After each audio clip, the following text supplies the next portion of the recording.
तो सोचिए कि आपने एक नई कार ली है एंड अब उसको दोस्तों के साथ ले गए घुमाने के लिए। बट अनफॉर्चुनेटली ये होता है कि आपकी कार हो जाती है ख़राब और आपको घर वापस आने में आज लग जाते हैं ऑलमोस्ट 9 महीने। तो उसमें आपका क्या रिएक्शन रहेगा?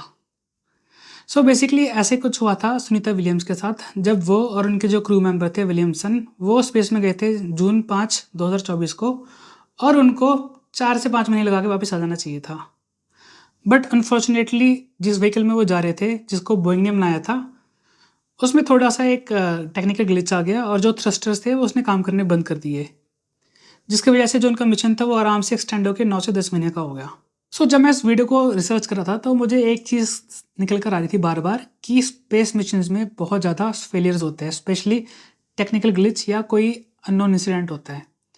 तो ऐसे एग्जैक्टली होता क्यों है बार-बार, एंड जो ये स्पेस मिशंस है ये इतने ज़्यादा एक्सपेंसिव क्यों होते हैं? क्योंकि जो बोइंग थी उसने नासा के साथ एक कॉन्ट्रैक्ट करके 1500 करोड़ रुपए खर्च करे थे बस 2 एस्ट्रोनॉट्स को ऊपर भेजने के लिए इंटरनेशनल स्पेस स्टेशन में, जो कि मैन मेड सबसे एक्सपेंसिव है $10 बिलियन का। एंड लास्ट में हम ये भी जानेंगे कि सुनीता विलियम्स को वापस लाने में इतना टाइम क्यों लग गया, जबकि इलॉन मस्क ने उन्होंने खुद ऑफर दिया था कि वो अपने खर्चे पर उनको वापस लेकर आ सकते हैं at a very cheaper rate compare to जो बोइंग खर्च करती है एस्ट्रोनॉट्स को भेजने में। सो चलिए हम एग्जाम्पल लेते हैं अपनी पहली वाली कार का जो खराब हो गई थी। सो बेसिकली जब भी हमारे पास जो भी कोई कार होती है तो हमारे पास एक सहूलियत होती है कि हम उसको मैकेनिक के पास जाके या सर्विस एजेंसी में जाके ड्रॉप कर दे एंड मैकेनिक उस पर आराम से काम करते हैं, उसकी सर्विसिंग करते हैं एंड वापस जाके उस कार को लेके आ सकता है। बट स्पेस में ऐसा नहीं होता, क्योंकि अगर हम कॉस्ट की बात करें तो स्पेस में 1 किलो ले जाने के लिए आराम से 9 से 10 लाख रुपए लग जाते हैं। एंड जब भी कोई मिशन लॉन्च होने वाला होता है तो उसमें हर चीज़ की कैलकुलेशन करी जाती है कि उसमें ऑक्सीजन कितनी ले जानी है, उसमें खाना कितना ले जाना है, उसमें क्लोथिंग कितने ले जानी है, उसमें पानी कितना ले जाना है।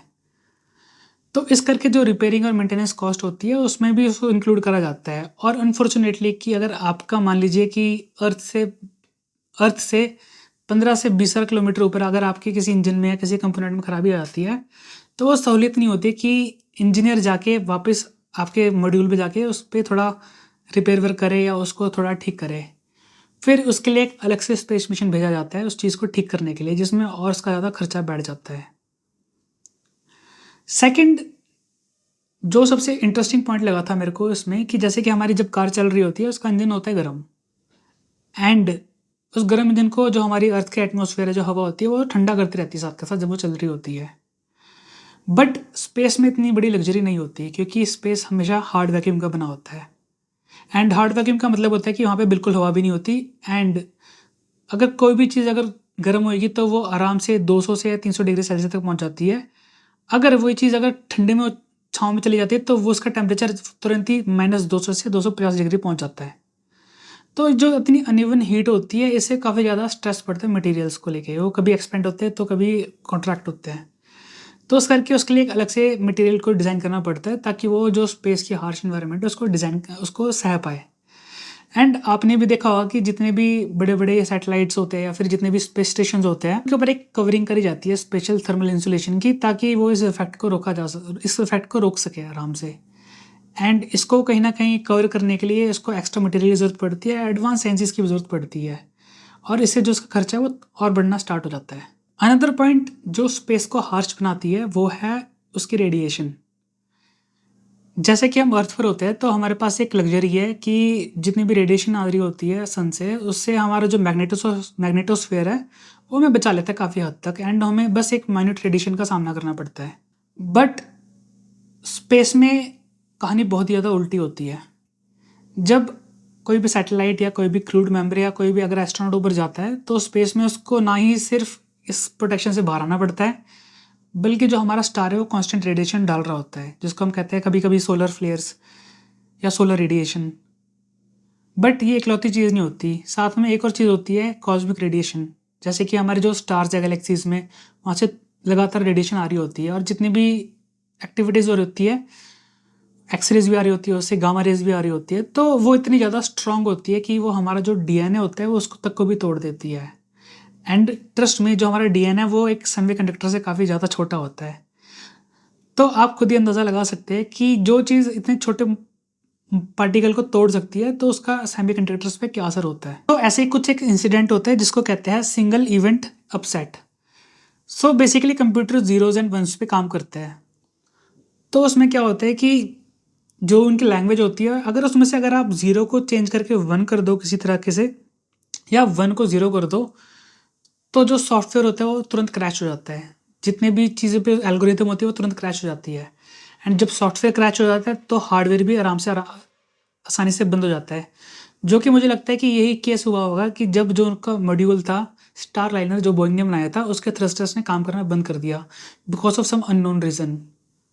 पहले तो उस ग्लिच को देखना पड़ता है, उसकी टेस्टिंग करनी पड़ती है दोबारा, तो उसमें काफ़ी ज़्यादा टाइम भी लगता है और काफ़ी ज़्यादा पैसा भी लगता है साथ के साथ, जो कि जो उसकी कॉस्ट है वो और ज़्यादा बढ़ा देती है। अगर ये प्रॉब्लम बाकी कंप्यूटर्स में ना आए तो उसको एक स्पेशल शील्डिंग दी जाती है, जैसे कहती है रेडिएशन शील्डिंग।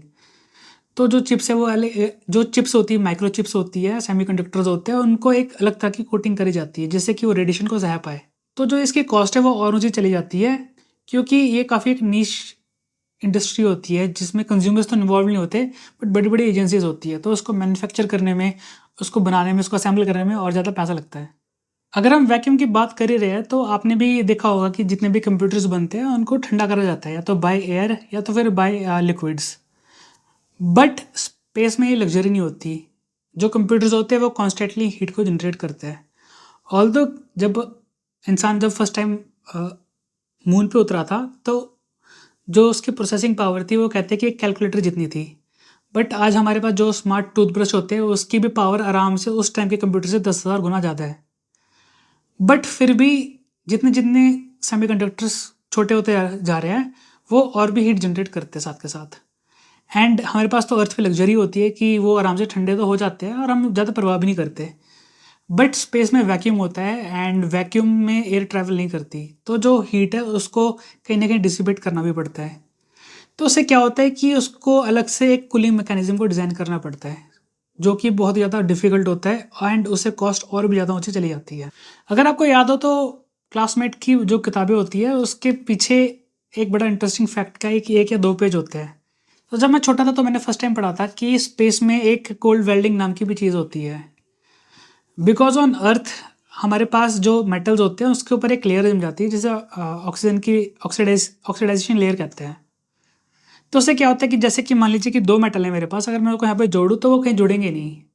बट स्पेस में ऑक्सीजन नहीं होती एंड जब मैं उन दो मेटल को जोड़ूंगा तो उससे क्या होगा कि वो दो मेटल आराम से अपने आप वेल्ड हो जाएंगे और वो इतने ज़्यादा स्ट्रांग है कि उनको अलग करना बहुत ज़्यादा मुश्किल बन जाता है। ऐसे कुछ हुआ था जब अपोलो 11 का मिशन चल रहा था, तो उन्होंने अपने कैमरा मॉड्यूल लगाया था जो कि गिम्बल के ऊपर था। तो फर्स्ट टाइम था एंड किसी को पता भी नहीं था कि एग्जैक्टली स्पेस में ये चीज़ें प्रॉब्लम आती है। जो वो गिम्बल था वो तुरंत जाम हो गया था। ये एक तरह का लर्निंग एक्सपीरियंस था कि स्पेस कितना हार्श है कंप्यूटर्स के लिए एंड पार्ट्स के लिए। अनदर पॉइंट जो मुझे लगता है वो ये था कि जो एस्ट्रोनॉट्स होते हैं उनको बनाना बहुत ज़्यादा मुश्किल होता है। हम ये कह रहे थे आराम से कि हम बड़े को एस्ट्रोनॉट्स बनेंगे, बट जब मैं इस टॉपिक को लेकर रिसर्च करा था तो मुझे पता लगा कि एस्ट्रोनॉट्स को आइसोलेशन में रखा जाता है, अकेले में रखा जाता है कई कई महीनों तक, ताकि जब वो ऊपर स्पेस में जाएंगे और बाय चांस उनको अकेला रहना पड़ जाए तो उनको कहीं ज़्यादा घबराहट ना हो या फिर उनको साइकोलॉजिकली थोड़ा अफेक्ट ना करे ये चीज़। एंड वी ऑल नो कि स्पेस बहुत ज़्यादा एक डेंजरस प्लेस है, क्योंकि हमेशा कहीं ना कहीं जो एस्ट्रोनॉट है उसको डर सताया रहता है कि उसके और हार्ड वैक्यूम के बीच में बस कुछ मिलीमीटर का फ़र्क होता है। अगर छोटा सा भी छेद हो जाए या फिर छोटी सी भी कोई गलती हो जाए तो बहुत ही बड़ा ब्लंडर बन जाती है एंड उसमें उसकी जान भी जा सकती है। तो जो वो थ्रेट रहता है कि एक गलती उस पर भारी पड़ सकती है, तो उसको कॉन्स्टेंटली अलर्ट पर रहना पड़ता है। उससे क्या होता है कि बॉडी साइकोलॉजिकली उसको अडॉप्ट नहीं कर पाती एंड कुछ महीने बाद जो माइंड होता है वो टूटना स्टार्ट हो जाता है। इसलिए जब भी जो क्रू मिशन स्पेस से वापस आते हैं तो उनकी थॉरोली चेकिंग करते हैं मेंटली भी, एंड उनकी थेरेपी भी चलती है कि कहीं ना कहीं उनको मेंटली इफेक्ट तो ना हुआ हो। तो जितना भी ये पैसा लगता है एक्स्ट्रा ट्रेनिंग में, इवैल्यूएशन में, एंड उसको लॉन्ग टर्म मॉनिटर भी करना पड़ता है, तो उससे जो कॉस्ट है ऑटोमेटिकली किसी भी स्पेस मिशन के लिए बढ़ती चली जाती है। एंड इससे चांसेस भी बढ़ जाते हैं कि जो गलतियां हैं वो एस्ट्रोनॉट भी कर सकते हैं इतने हार्श कंडीशन में। एंड डोंट जज देम वेरी हार्शली, क्योंकि अगर हम उनकी जगह होते तो हम वो भी नहीं कर सकते। फर्स्ट जो इंटरेस्टिंग था वो मुझे ये लगा कि जो सेमीकंडक्टर्स होते हैं अर्थ पे,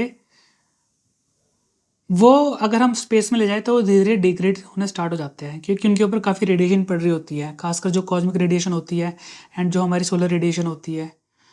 तो क्या होता है कि उसमें जो पार्ट्स होते हैं, स्पेशली अगर मैं एग्जांपल लूँ, जो हबल टेलीस्कोप था तो उसमें ये दिक्कत आ रही थी कि उसके जो पार्ट्स थे वो बार बार ख़राब हो रहे थे।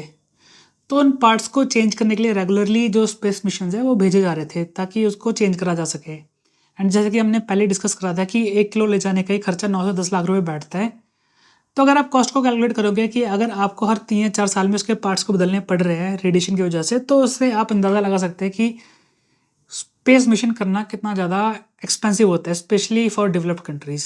And we should be proud with our self कि जो हमारा इसरो है उसने फ्रैक्शन ऑफ कॉस्ट, यहाँ तक कि जो पिक्चर बनी थी ग्रेविटी, उससे भी कम पैसों में एक मार्स मिशन भेज दिया एंड वो सक्सेसफुल भी रहा। एंड हम दुनिया के पहले कंट्री बने जिसने फर्स्ट अटैम्प्ट में कर दिखाया। सो इस सारी बात में सबसे मेन मुद्दा ये निकल कर आता है कि सुनीता विलियम्स को लाने में इतना टाइम क्यों लग गया एक्स्ट्रा, जबकि अमेरिका के पास बहुत सारी प्राइवेट कंपनीज भी है। एंड स्पेशली इलॉन मस्क के जो स्पेस एक्स है उन्होंने ऑफर करा था कि हम अगर बोले तो उसको वापस लेके आ सकते हैं immediately with in 1 to 2 month. तो इसमें कई सारे फैक्टर्स थे जो मुझे रिसर्च करके पता लगा। एंड इसमें जो सबसे इंटरेस्टिंग फैक्टर था वो ये था कि नासा और बोइंग ने एक पार्टनरशिप करी थी, जिसमें जो बोइंग था उसने अपने पैसे पे एक क्रू मॉड्यूल बनाया जिसको बनाने में काफ़ी ज़्यादा खर्चा आया। और इसमें जो नासा था उसने भी अपने बिलियंस ऑफ डॉलर्स खर्च करे थे पार्टनरशिप में। तो अगर मान लीजिए कि अगर वो इमिडिएटली डिक्लेयर कर देते कि जो हमारी पार्टनरशिप है वो सक्सेसफुल नहीं है, तो जितना भी पैसा नासा ने लगाया था वो तुरंत ही डूब जाता। एंड इतनी जल्दी अनाउंसमेंट करना किसी भी मिशन को लेके, जैसे कि हमने पहले डिस्कस किया था कि कई सारे फैक्टर्स होते हैं फ्लेयर को लेके, तो नासा को कहीं ना कहीं थोड़ा सा टाइम चाहिए था देखने के लिए, परखने के लिए कि एग्जैक्टली दिक्कत क्या हुई है। सो उन्होंने भी एक अप्रोच रखी, better safe than sorry. And जो इंटरनेशनल स्पेस स्टेशन है, जो इंसान का सबसे एक्सपेंसिव मैन मेड ऑब्जेक्ट है स्पेस में, तो उसमें पहले से व्यवस्था है कि वो आराम से, यहाँ पे एस्ट्रोनॉट आराम से 2 या 3 साल रह सकता है। एंड वहाँ पे पूरी खाने की व्यवस्था भी है, क्लोथिंग की भी है, पानी की भी है और सांस लेने की भी है। सो नासा ने सोचा कि हम जो अपने एस्ट्रोनॉट्स हैं उसको आईएसएस में रखते हैं, ताकि जो व्हीकल था जो उनको वापस लेके आने वाला था अर्थ पे, उसकी पूरे आराम से जांच कर पाए, पूरी इन्वेस्टिगेशन कर पाए। बट अनफॉर्चुनेटली स्पेस मिशन बहुत ज़्यादा कॉम्प्लिकेटेड होता है एंड हर चीज़ को बार बार चेक करना पड़ता है। तो इसी में काफ़ी टाइम निकलता गया एंड वो स्ट्रेच हो गए, 9 महीना हो गया। सेकेंड रीज़न था वो काफ़ी ज़्यादा स्कैंडलस था, स्पेशली नासा और अमेरिकन गवर्नमेंट के लिए। वो ये था कि पिछले साल जब इलेक्शन नहीं हुए थे अमेरिका के प्रेसिडेंट के, तो किसी को पता नहीं था कि डोनाल्ड ट्रंप आ जाएंगे। तो उस टाइम पे इलेक्शन होने वाले थे एंड दोनों तरफ से काफ़ी ज़्यादा कंपटीशन चल रहा था जो बाइडेन और डोनाल्ड ट्रंप के बीच में। सो जब एलॉन मस्क निकल कर आए कि उन्होंने ऑफर करा हेल्प को लेके कि जो उनका जो ड्रैगन मॉड्यूल 9 है तो उसकी मदद से उनको वापस लेके आ सकता है, तो जो बाइडेन ने मना कर दिया। एंड उसका पॉलिटिकल इम्प्लीकेशन ये था कि जो एलॉन मस्क थे उन्होंने हमेशा पहले स्टार्टिंग से पॉलिटिकली अपने आप को इन्वॉल्व नहीं करा था, but unfortunately for some reason उन्होंने अपने आप को अलाइन करा डोनाल्ड ट्रंप के साथ। सो उनके अंदर कहीं ना कहीं इस बात का डर था कि अगर वो स्पेसएक्स की मदद ले लेते हैं तो उसकी जो पब्लिसिटी है वो फ्री में मिल जाएगी एंड लोग ये बोलेंगे कि डोनाल्ड ट्रंप की वजह से ही सुनीता विलियम्स को वापस लाया जा सका। तो इस करके जो पॉजिटिव पब्लिसिटी है वो एनिमी के फेवर में ना जाए, तो जो बाइडेन ने डिसाइड करा कि नहीं, हम स्पेसएक्स की मदद नहीं लेंगे एंड हम थोड़ा सा और वेट कर लेंगे। सो यही रीज़न है कि जो सुनीता विलियम्स है उनको लाने में ऑलमोस्ट 9 महीने लग गए।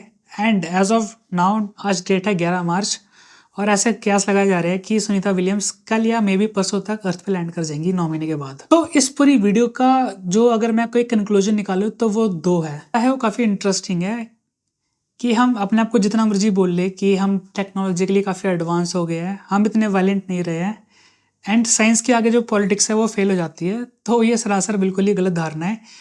एंड हमने भी देखा कि जो नासा इतनी बड़ी स्पेस एजेंसी है उसमें भी पॉलिटिक्स ही चली है सबसे ज़्यादा।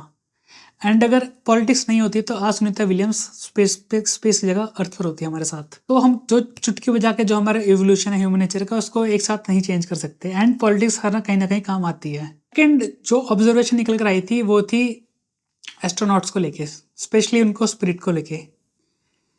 देखिए जब हम छोटे थे तो हम आराम से कह देते थे कि हम बड़े होकर एस्ट्रोनॉट बनेंगे, बट एस्ट्रोनॉट को बनाने में बहुत ज़्यादा टाइम लग जाता है क्योंकि वो हमेशा बेस्ट में से बेस्ट चुने जाते हैं। वो सबसे ज़्यादा इंटेलिजेंट भी होते हैं एंड उनको अपने दिमाग के साथ साथ जो उनकी जो पूरी फिजिकल जो बैलेंस होती है उसको भी पूरा ट्रेन करना पड़ता है स्पेस के कंडीशन के हिसाब से। तो अगर मैं ये बोलूँ कि जो एस्ट्रोनॉट्स है वो पिनिकल है ह्यूमन रेस के, तो कहीं गलत साबित नहीं होएगा क्योंकि उनको माइंड के साथ साथ बॉडी भी पूरा काम करना पड़ता है एंड उनको हर एक्सपेक्ट पे काम करना पड़ता है। तो उनके पास काफ़ी ज़्यादा चांसेस होते हैं फेल होने के एंड उनके पास काफ़ी प्रेशर भी होता है कि वो कभी भी उनकी जो लाइफ है वो एंड हो सकती है because of some small mistake. पर वो फिर भी अपनी होप को लूज़ नहीं करते एंड वो अपनी मिशन को कंटिन्यू करते हैं। तो कहीं ना कहीं हम भी उनसे ये चीज़ सीख सकते हैं कि ऑल तो हमारे पास लग्जरी है कि हम अर्थ पे बैठ के आराम से डिसीजन ले सकते हैं, बट जब भी कोई एडवर्सिटी या फिर कोई भी मुश्किल आती है तो हमें हार नहीं मानना चाहिए क्योंकि जो ऊपर एस्ट्रोनॉट्स है वो भी हार नहीं मान के बैठे हुए हैं एंड आज भी वो अपने प्रोफेशनल तरीके से जो मिशन है उसको अंजाम दे रहे हैं एंड सारी पॉलिटिक्स से दूर होकर दे रहे हैं। सो अगर आपको मेरी वीडियो पसंद आए या फिर आपका कोई भी सजेशन है तो मेरा जो कमेंट बॉक्स है वो ओपन है। So please do let me know कि अगर मैंने कोई चीज़ मिस कर दी हो या फिर आपको कोई सजेशन है।